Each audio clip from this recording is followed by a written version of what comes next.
La rentrée au Togo, qui s'enrichit avec la vente des manuels scolaires. C'est la rentrée. D'où viennent tous ces documents pédagogiques, Madame Farida Bemba Nabourema?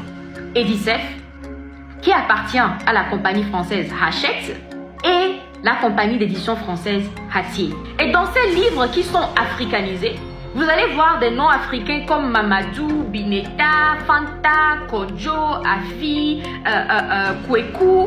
Et vous penseriez que ce sont des livres qui ont été écrits par des Africains, mais non. Ce sont des Français qui ont été envoyés en Afrique, qui ont observé notre culture et qui ont écrit leur interprétation de notre culture dans des manuels scolaires. Alors on voit des textes comme Babalo et Afi vont au marigot, Kodjo et Koku vont au champ. Ah bon? Donc ça doit représenter combien de pourcentage comme ça? 90%. 90%. Ce ne sont pas des chiffres que je donne au hasard, ce sont des données de la Banque mondiale. Ce phénomène touche combien de pays? Le Togo seul ou bien les autres pays de la région aussi sont concernés? Les pays africains dits francophones, le Togo, le Gabon, le Cameroun, la Côte d'Ivoire, le Bénin, Mali, Niger, Tchad, etc. Mais le Togo est un pays indépendant, non? Il peut éditer ses propres livres comme il le veut, il est souverain. Pourquoi est-ce qu'il est obligé d'acheter de 90% de ses manuels scolaires auprès de la France? Est-ce que la France l'oblige ou le force à le faire? Eh bien, la réponse est oui. Et je vous dirai en quoi est-ce que cette réponse est oui. À cause de la situation économique de nos pays, l'éducation est plus ou moins subventionnée par l'État. Quand vous achetez les livres Siam, livre de physique, Durando, premier livre de lecture, abécédaire, etc.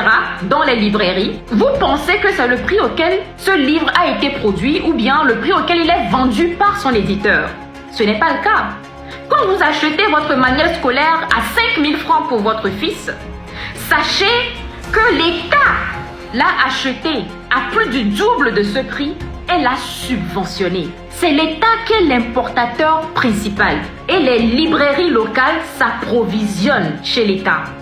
Et comment est-ce que l'État trouve l'argent pour subventionner nos manuels scolaires? Par les prêts que nous donne la Banque mondiale.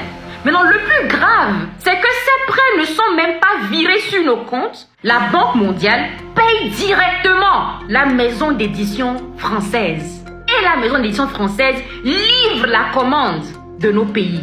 Imaginez des millions d'élèves qui lisent ces livres. Ce qui veut dire que depuis 60 ans, nous remboursons des prêts pour subventionner des manuels scolaires que les maisons d'édition françaises produisent, vendent à un prix surestimé avec aucune compétition.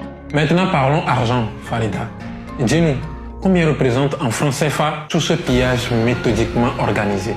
Selon l'UNESCO, l'importation des manuels scolaires en Afrique francophone seule de la France s'élève à 500 milliards de francs CFA sur 10 ans, soit 50 milliards de francs CFA par année.